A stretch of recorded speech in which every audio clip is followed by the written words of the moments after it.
Welcome to Hood Champion Boxing and Sports. In boxing, you find a way to win or find a way to lose. If you clicked on the video, please subscribe. You won't regret it. You're not going to hear excessive profanity. You're not going to hear aggressive talk. You're not going to hear someone rambling on and stealing other people's content, like what's been happening to me, which is frustrating, but I'm not going to get into that, okay?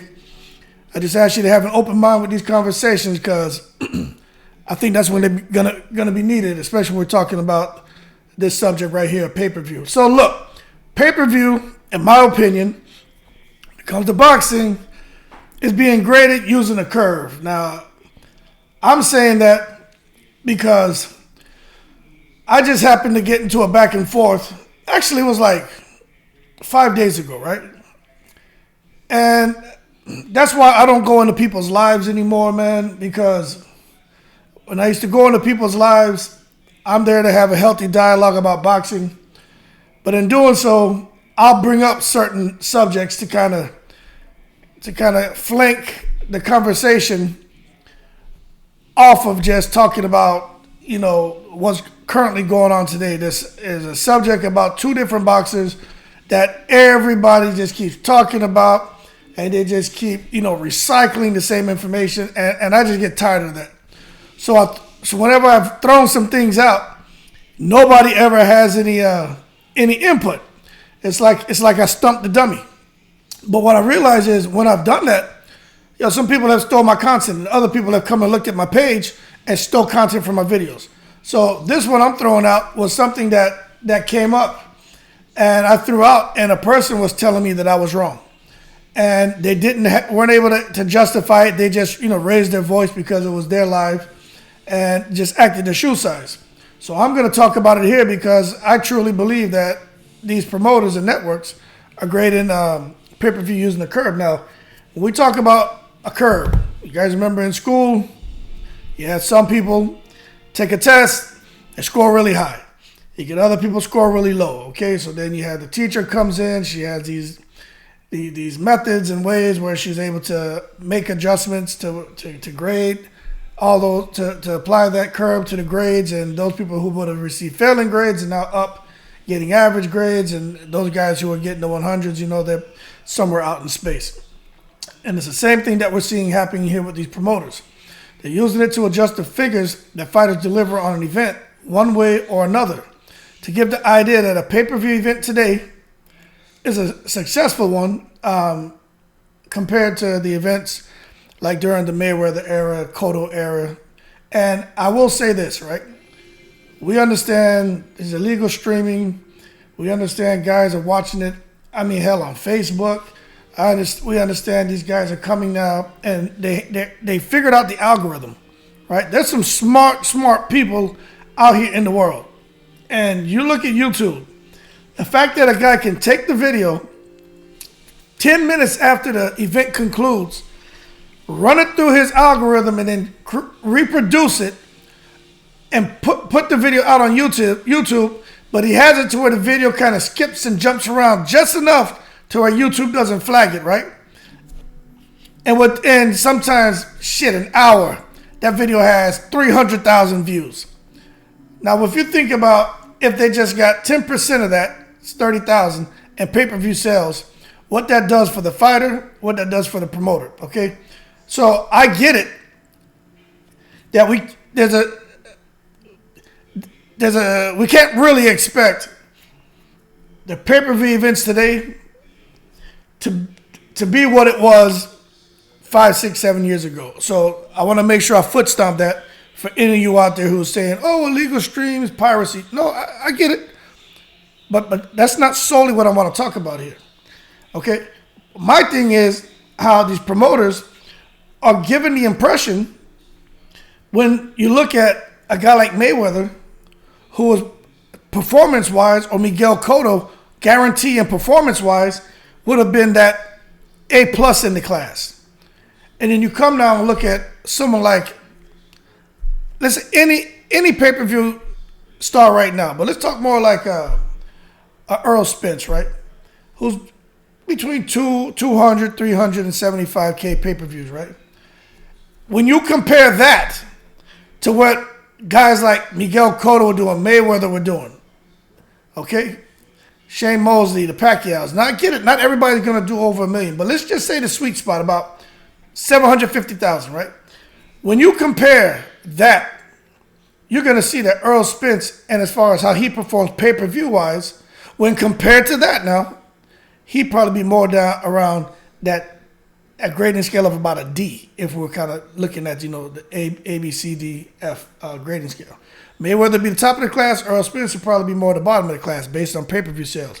But when these promoters apply that grading curve, they take the attention really away from those guys who are performing poorly and now bubble them up to where it looks like they're doing, numbers that the networks and promoters are satisfied with. They make that fighter feel like, hey, you guys are doing really well. When in actuality, if we didn't kind of manipulate things a kind of way to make it look like they're doing so great, these guys would know where they really rack and stack. But that's why I'm saying they're using a curve. Now you say, okay, well, explain that. I'm going to tell you how, in my opinion, how they're doing it. Now when you hear, like Adrian Broner, right? I talked about this recently, real briefly. He did an interview one day where he was talking about how what he's contracted for and what people think he gets paid isn't really what he gets paid. How he makes so much more money, okay? And when he said that, I caught my attention. And I said, wow. So I did a little research and started looking at these some of these boxers. And I said, damn, why are so many boxers, happy with the money they're making? Happy with, pay-per-view sales of 275,000, 350,000, 175,000, right? How can they be happy with that? Because, I've been around for a while, and I remember if a guy hit 500,000 pay-per-view sales, they kind of looked like him like that. Like that was a poor performance, pay-per-view wise. So I took a look at it, and this is what I figured out, okay? You see these guarantees, right? Guarantees are such a big thing for boxers, such a huge thing for boxers, and there should be. But when you talk about fighters who are getting paid a $500,000 guarantee, a $1 million guarantee, a $2 million guarantee, right? The reason why they're talking so much about the back end is because of those pay-per-view sales. Because the money generated off of that helps to bubble up the fight purse, where it looks like they're getting up to 800%, an 800% increase, which makes them feel like, man, my promoter's taking care of me. I'm making all this money. The back end is so important.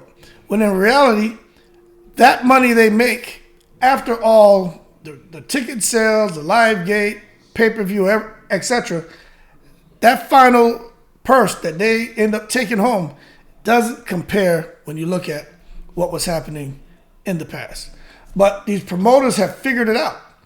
How do I make my fighter feel like I really have his best interest and we're really doing great? How can I adjust these metrics to making sure that we're still in the green, we're far exceeding our annual projections, okay? Pay-per-view projections, and also the type of money we're making. So this is what they've done. Remember, you guys are saying, we're talking about guarantees, right? Well, let's peel it back. You guys remember Miguel Cotto. Remember, he was with Top Rank. He bounced. He started taking care of his own career. This man went over to Rock Nation, got $15 million guarantee. He started bubbling around, was getting his $5 million guarantee, $10 million guarantees. Boxers were floating around getting big money. Now you look at that and think about some of these boxers today. And even after they get their guarantee, some of them aren't even making $6 million. Okay? But what these promoters are doing is they'll say, hey, I'll give you a $500,000 or $1 million guarantee. That's not bad money because we're talking about $1 million. But compared to what was happening in the past, as far as what fighters were getting, I'm talking about the elite fighters, that's joke money. But this is how they manipulate those numbers, right? Let's say a $1 million guarantee at 250,000 pay-per-view sales at $75, right? That's why Steven Espinoza will come out and speak so highly of any fighter who's able to hit that mark. Even Eddie Hearn, he's very careful of what he says now, because before he was ripping pay-per-view, but now if he hits 250 pay-per-view sales at that $75 price point, Eddie Hearn's happy because they're giving these fighters low guarantees.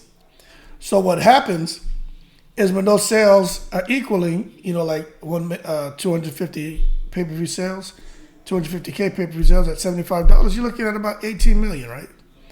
That's a lot of money, and that looks good. But really, it isn't, because an event of that stature, of that magnitude, right, before would have probably generated more, around 750 pay-per-view buys at that same price point, which is about $56 million. So now you're looking at a difference of $37 million that the promoter is no longer getting, and the fighter, several billion for the fighter that he's not going to receive. But when you look at the fact that, okay, the guy was guaranteed $1 million, and those sales equal about 18, and the promoter's able to come and give him another 5, 6, 7 million, 8 million, that makes the fighter feel like, wow, I'm killing it. But in reality, they're really not a top performer when you really think about pay-per-view sales and what's going on. Now, a lot of that is not their fault. So I want to make sure I make that clear. I think the fighter should get as much money as possible, but I understand this illegal streaming is horrible. It's hurting the sport of boxing. But when you understand what I'm pointing out here, right? I'm going to tell you where I'm about to take this now.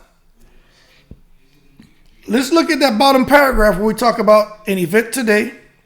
Say it generates 250,000 pay-per-view sales at $75, about 18, 19 million, right? That same event, if this was done 5 years ago, would probably be more, around 750,000 pay-per-view buys at $75 for $56 million. Now, let's look at that loss of $37 million. This is what the promoters and the networks are dealing with.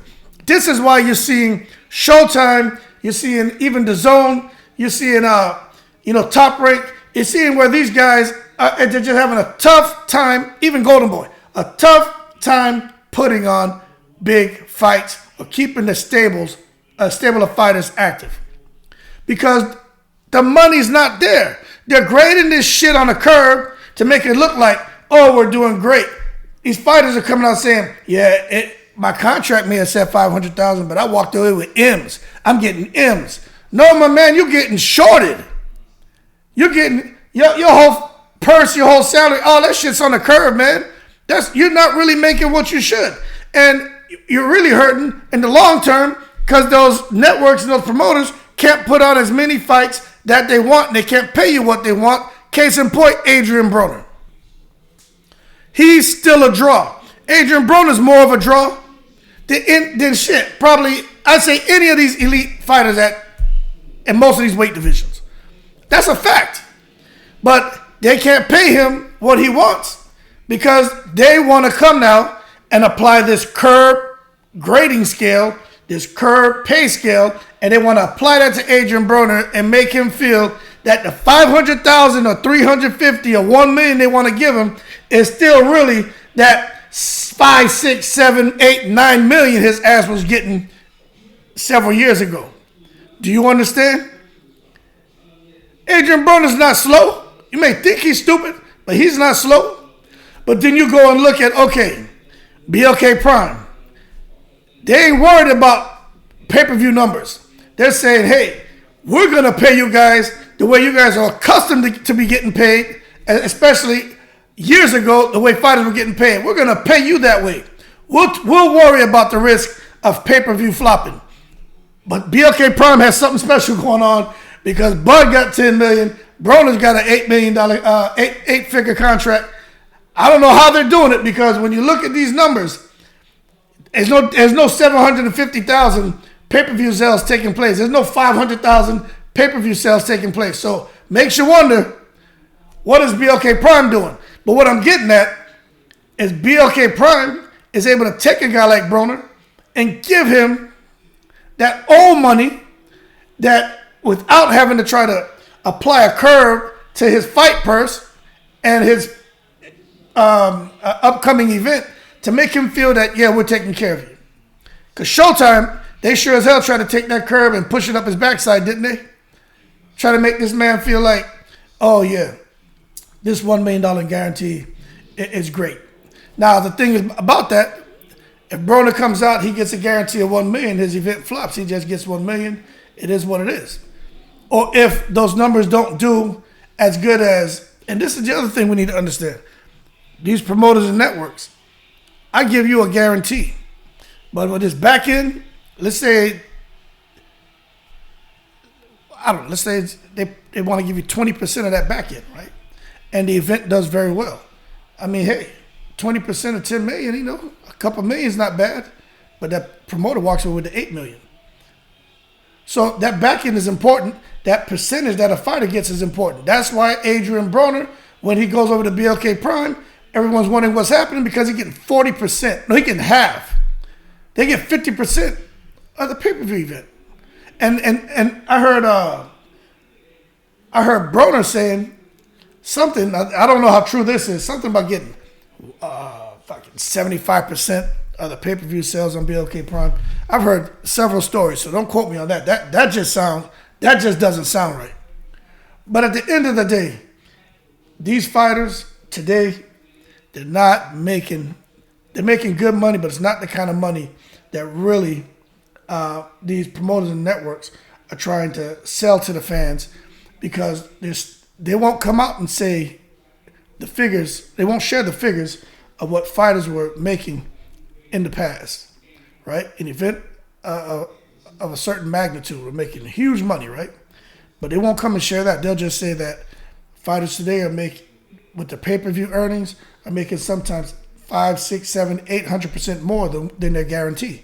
Now, a person who really doesn't think things through, they'll say, damn, 800% increase in the fight purse, in the guarantee, when the final numbers are tabulated, that's good money. But really, how good is that money now that you understand what's really going on out here and what these networks are doing to make it look like they're still thriving? That's why everything has slowed up. That's why, you know, you're not seeing some of these guys fight who you want to see fight. They can't come now and put on Jamal Charlo. They can't come out there and throw Earl Spence out there. They can't throw all these guys out there back to back, January, February, March. They got to spread that stuff out over the year. They got to decide. First of all, it's not even about the champions anymore. Who's the draw? You know, where are we going to make our money? That's why Eddie Hearn is flipping out. There's only so many slots in a year. Of course they want to get their champions out there that they have signed to. They want the champions to be active. But if your champion, when he goes out here, he can't sell pay-per-view. But this guy, like in the Tiragati type fighter, he can come out here, he's not a champion, but he's going to give us, you know, 500,000, 600,000 pay-per-view buys, or in today's market, 350,000, 400,000 pay-per-view buys. We're going to throw him out there. And that's just how it goes. That's why you look at Eddie Hearn, he's losing his mind because AJ's lost all those belts. And he needs AJ to continue being a big draw and having those belts as leverage, because Eddie Hearn likes to push an 80-20, 70-30 on any opponent who's going to challenge Anthony Joshua when Anthony Joshua had those titles. Hell, sometimes Eddie Hearn would try to talk about a 90-10. I mean, he was a shrewd businessman. So I say all of that to say this, man. The term grading pay-per-view on a curve describes the various methods a promoter uses to adjust the figures that fighters deliver on an event, one way or another. That gives the idea that a pay-per-view event today is as successful as events during the Mayweather era. And we understand people streaming and stealing the fights, and we understand how that hurts the overall event, but ultimately what I'm most concerned about is the fighters' pay. The amount paid to a fighter today is significantly less than what boxers were paid over the last few years. You think about guys like Miguel Cotto, who some people don't see as a pay-per-view draw. Okay, well, he was. But the fact that Miguel Cotto was able to get $15 million guarantees, right? That's huge. However, depending on the low guarantee a fighter receives, they can be made to feel that the promoter is taking care of them, because once the final revenues are tabulated, the fighter ends up seeing up to an 800% increase in their purse. There's no fighter right now getting no damn $15 million guarantee. You got Canelo. You got the Canelos out there. You got the AJs, the Tyson Furies. You got the Deontay Wilders. They're the exception of the type of guarantees they're getting. But not even Deontay Wilder, because Deontay Wilder, he didn't make the kind of money that he was projected to make. That's because in his fight with Helenius, Deontay Wilder's guarantee was very low. I think between 1 and 3 million. I can't remember exactly, but I think it was between 1 and 3 million. Pay-per-view numbers didn't do that well. Helenius didn't make that much money either, but they were expecting for Wilder and his return to probably do, about 350 to 450,000 pay-per-view sales. They expected people to get behind him. If that would have happened, Deontay Wilder would have made huge money. Probably more around that 20, 25 million. Helenius probably would have made about 5, but that's not what happened. Okay? So there wasn't an 900% increase in their fight purses at all. I think maybe they were lucky to hit about 200 to 300% increase. But then again, they didn't disclose what the final numbers were. I'm just looking at the fact that I think Deontay Wilder did less than 100,000 pay-per-view sales. So when you look at it again, the $1 million guarantee at 250,000 pay-per-view sales at $75 is a win today, but flop yesterday. When we think about what the Mosleys were doing, what the Mayweathers were doing, what all those fighters in that previous generation were doing before they had to worry about all the illegal streaming and all that bullcrap. Sales equal to 18 million looks good, but really aren't that great. When you look at the fact that that same event in the past probably would have generated more around 750,000 pay-per-view buys, which could result in a difference of 37.5 million, which would be a loss for that network promoter and fighter. But leave your comments below. Let me know your 2 cents, what you think. I think with this content right here, I don't think I'm going to have to worry about anyone stealing it. But for you all, leave your comments below. Let me know what you think. I still think it's good that fighters are able to get paid. But if you really look beyond it all, right, forget all this crap that I typed up here. To come now and make a fighter feel like the pay-per-view event is such a huge success because I'm giving you a $500,000 guarantee, a $1 million guarantee. And then you come in, the event does 200,000, 250, whatever, and I'm able to give you $3-4 million on top of that. That can make a fighter feel a kind of way, but look, when we really look at where this fighter should be, okay, it should be a whole lot more money. And that's why I say it's like they're using a curve to give the idea or the impression that fighters are doing so well financially and pay-per-view events are doing so well financially. And for those of you who are saying, well, hell, they're still making millions, what does it matter? Well, I mean, when you look at their lifestyle, you look at the rise of inflation and everything else, that $4 million that they're making doesn't hold much weight because these guys have a lifestyle. Now, if they were still making that 30, 40 million a pop on these pay-per-view events, then, it's a different conversation. But that's all I'm saying. That being said, y'all keep cool. Shout out to the veterans, people from all 7 continents, and I'm in the breeze. And feel free to say what you want to say about this because I'm sure people are going to have an opinion.